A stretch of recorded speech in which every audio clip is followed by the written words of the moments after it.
عملی طور پر تو میں معاویہ بن ابو سفیان کے رضی اللہ عنہ کا قائل ہی نہیں ہوں، نہ میں ان کو رضی اللہ کہتا ہوں، کیونکہ جو اہل بیت سے محبت کرے گا وہ کبھی بھی جناب معاویہ بن ابو سفیان کا نہ عرس منائے گا نہ ان کے فضائل پڑھے گا، چونکہ معاویہ بن ابو سفیان کے جتنے بھی فضائل ہیں وہ من گھڑت اور موضوع ہیں، چونکہ ان کے جتنے بھی راویان حدیث ہیں وہ سارے شامی ہیں، اور شامی راوی جو ہے وہ بغض علی میں ڈوبے ہوئے تھے، اور انہوں نے اس وقت وہ روایات نقل کی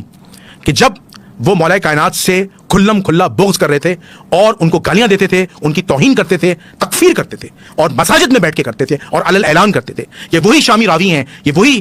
شامی غدار ہیں کہ جنہوں نے رسول اللہ صلی اللہ علیہ وسلم کے والدین کو کافر لکھا، یہ وہی شامی راوی غدار ہیں، بنو امیہ کے غدار مسلمان ہیں، غدار خلفاء ہیں، غدار حاکم ہیں، جنہوں نے رسول اللہ صلی اللہ علیہ وسلم کے چچا جناب ابو طالب علیہ السلام کو کافر لکھوایا، رسول اللہ صلی اللہ علیہ وسلم کے خاندان کو نیچا دکھلانے کے لیے اپنے خلفاؤں کو، اپنے آباء و اجداد کو جو ہے اوپر رکھا،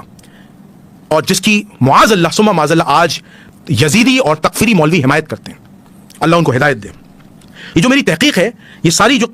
میں باتیں نقل کر رہا ہوں، یہ کتاب ہے صلح امام حسن علیہ السلام، اور اس کے رائٹر ہیں قاری ظہور احمد فیضی صاحب، جو اہل سنت والجماعت مکتبہ بریلویت سے تعلق رکھتے ہیں۔ اب ذرا سنیے گا طلقاء کے متعلق الفاظ نبی صلی اللہ علیہ وسلم کا پورا ہونا۔ دراصل ایسے طلقاء اور مؤلفۃ القلوب کے بارے میں الفاظ تقدیر بن گئے تھے اس وقت زبان نبوی صلی اللہ علیہ وسلم صادر ہوئے تھے، جب آپ نے انہیں مال دیا تھا، یعنی غزوہ کے بعد، جنگ جیتنے کے بعد مسلمانوں میں جب مال تقسیم ہوا تھا، اس وقت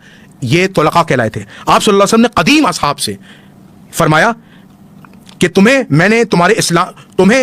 تمہارے اسلام کو سپرد کر دیا ہے اور انہیں دنیا کے سپرد کر دیا ہے، یعنی طلقاء کے متعلق نبی کریم صلی اللہ علیہ وسلم کا ارشاد ہے کہ میں نے ان کو دنیا دے دی ہے اور تمہیں اسلام دیا ہے، یعنی اصل آخرت تمہاری ہے، ان کے لیے دنیا ہے، طلقاء کے لیے۔ عنقریب یہ الفاظ بہاوالہ آ رہے ہیں، یہی وجہ ہے کہ دنیا ان لوگوں کا اوڑھنا بچھونا بن گئی تھی، چنانچہ سیدنا عمار ابن یاسر رضی اللہ عنہ جو میدان صفین میں فرمایا تھا کہ قصاص عثمان ان کا ایک بہانہ تھا، اصل انہیں اقتدار بچانا تھا۔